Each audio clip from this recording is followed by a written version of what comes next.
Hello, my name is Alan Stanfield. I am the author of Killer in the Woods. I'm here to read you a few chapters every so often. If you want to know the rest of the book, please buy your copy now. It's in all major bookstores and possibly in independent bookstores too.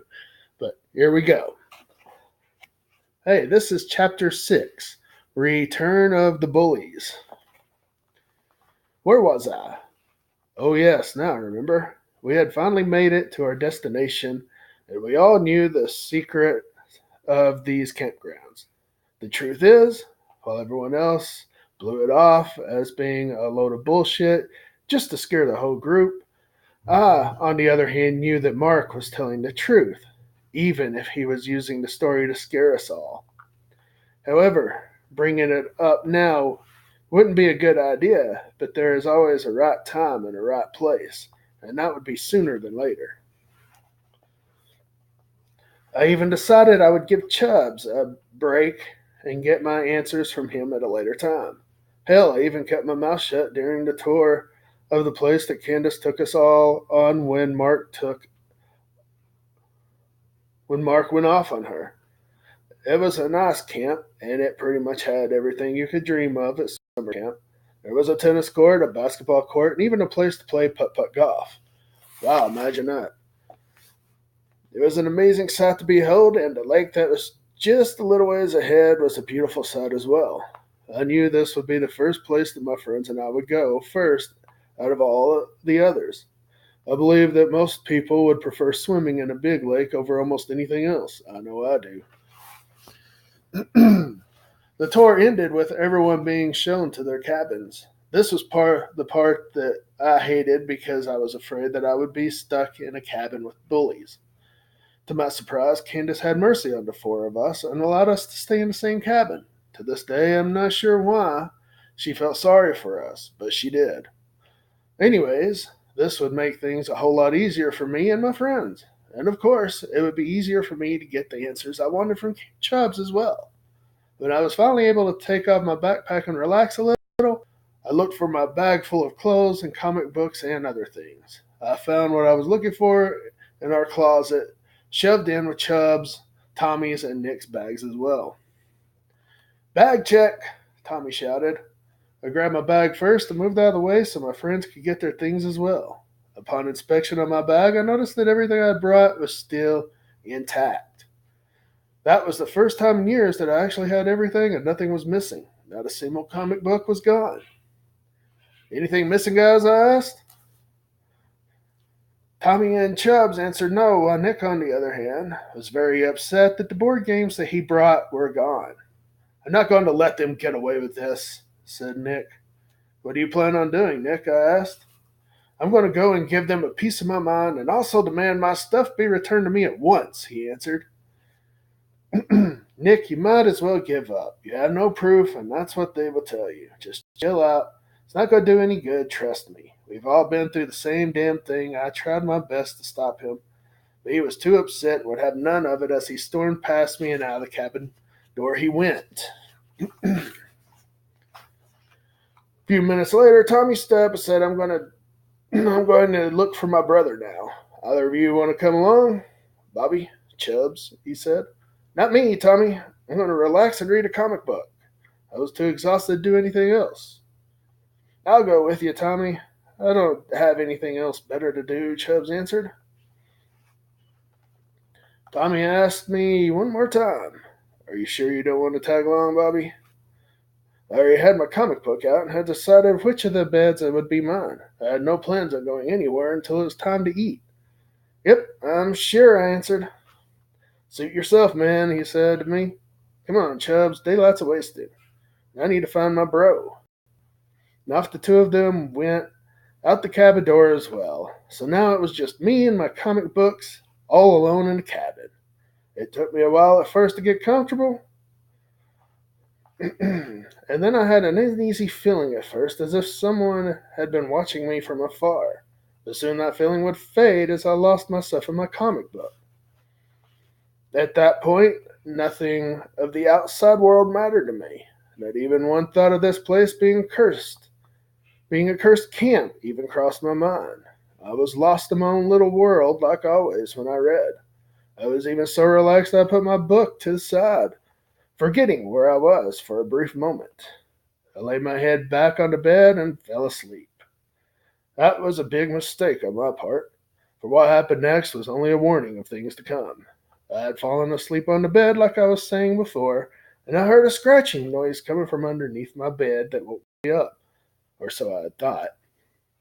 To me, it sounded like something was clawing at the floor, so I shrugged it off as some kind of rodent making its home under the cabin, as most do. And it didn't take me long to fall back asleep. Soon after, I had woken up yet again, this time to the sound of whispering. But I couldn't make out what was being said. The whispering would go on for a good few minutes, and at first I wasn't even scared. I just figured some kids were standing outside the cabin talking to one another. Big deal. That was until I could make out exactly where the whispering was coming from. It was coming from outside the cabin. Was it coming from outside the cabin? It was coming from underneath my bed. Now I was scared. That bad, uneasy feeling that I had last night was coming back. I knew that it was the same evil force from last night.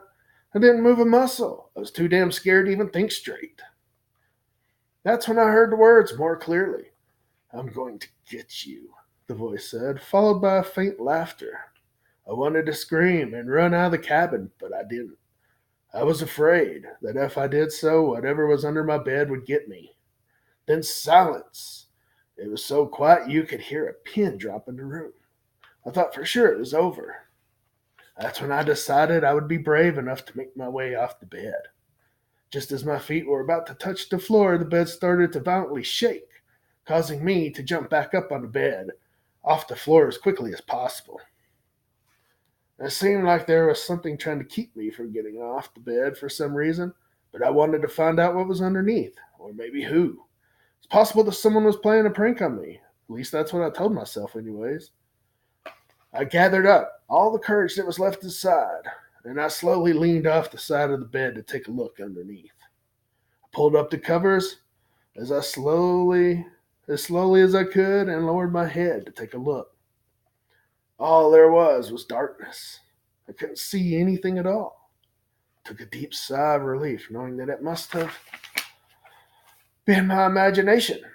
And just as I was about to raise myself back up on the bed, a hand with bony fingers and black, sharp nails grabbed me and pulled me under the bed and into the darkness. That's when I must have actually awakened from my sleep, because I jumped up, looking around, patting myself down and the bed down, too. Afterward, I must have been in a state of shock, because I didn't scream, didn't try to run or anything like that. I just sat there on the bed, emotionless, trying to figure out what had just happened. I sat there for a good 30 minutes before deciding to move. "I think it's time to get out of this cabin for a bit," I said to myself. As I was getting my shoes on, I happened to notice scratch marks on the floor. It looked as though something or someone had been pulled underneath. I certainly didn't notice the scratch marks there before when I chose this to be my sleeping area. The only explanation on how the marks could have gotten there was it happened while I was sleeping, or the nightmare I was having wasn't a nightmare at all, which would mean that it was real. But if that was the case, why did I wake up still in my bed? Why am I not dead?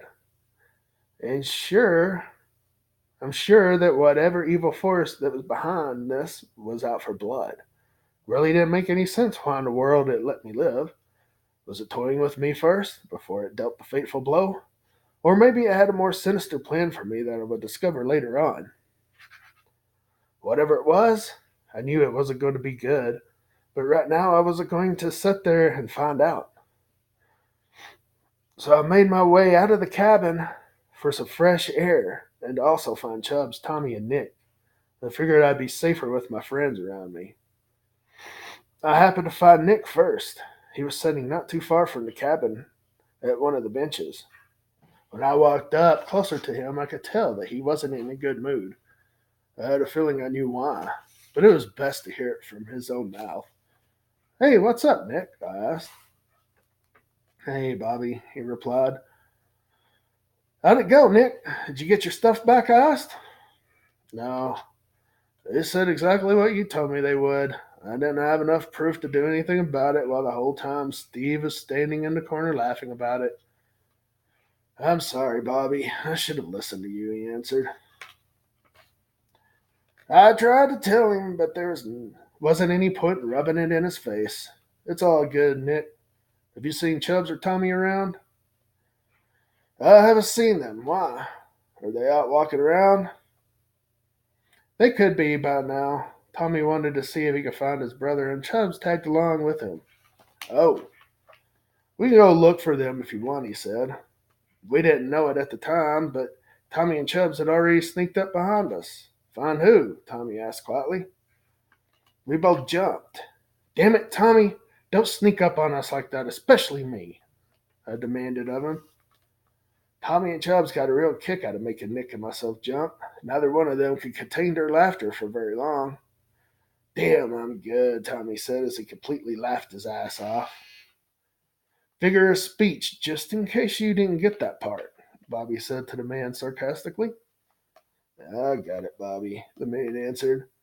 But what I would love to find out is more of what happened out there, if you don't mind. It was as if Bobby and the stranger did their best to one-up each other. Whatever.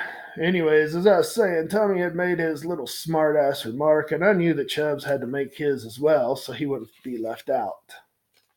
You should have seen the look on your faces. Priceless, Chubbs said. We have to give it to you guys. That was a good one, Nick said. Nick was never going to learn that he didn't have to suck up to everyone. Nick, you don't have to kiss their asses. It was a jerk move, I said. I'm not kissing their asses, Bobby. They got us good. It's just as simple as that, he replied. Chill, man. We're just having fun. You're being a killjoy, Tommy said to me with a smile. Fine, you got us good. Is that what you want to hear? I asked. The joke had now gotten old, and Tommy had given up on making me laugh. Forget it, Bobby. Man, you're just no fun today, he said. So, Nick, how'd things go with your complaint? He changed the subject rather quickly. They screwed me over, Tommy. I knew that was going to happen. Oh, well, Nick shrugged. Any luck on finding your brother? Chubbs butted in and said, Oh, Tommy found out all right. You could tell that Tommy didn't like what Chubbs had to say. Shut your damn mouth, Chubbs. Chubbs looked at us and smiled, that sly smile he always gives. It's a touchy subject for him to find out about his brother. Chubbs didn't even get a chance to say the rest, and Tommy jumped in. Would you shut your pie hole, Chubbs? Does it look like I need you to talk for me, man? Tommy was a little on the irate side after Chubbs started to run his mouth. It must have been a really touchy subject, so spill it, Tommy. What exactly did you find out? You seem really pissed off, more so than usual, I said. Yeah, come on, Tommy. We're your friends, Nick added. Little did Nick know that would never work on Tommy. He just didn't know him well enough to understand. Man, Nick, you're starting to get on my damn nerves. You think that sappy shit gonna work on me? Said Tommy. I could tell that Nick had no idea what to say next. He searched for words, but he couldn't get himself to answer.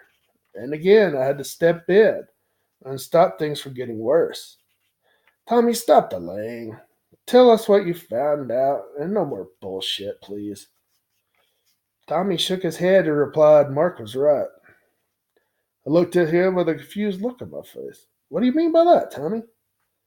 Man, Bobby, my brother Jerry wasn't here because he took a certain group out whitewater rafting. That's why Johnny and his gang wasn't on the bus we got on. Well, there's my alarm for today. I hope you enjoyed that little bit of reading. I will get back with you next Wednesday, read a little bit more. Remember, if you like what you want to hear and you want to know more of what happened, look on Amazon, look on Barnes & Noble, any other major book sites. and bye, Killer in the Woods.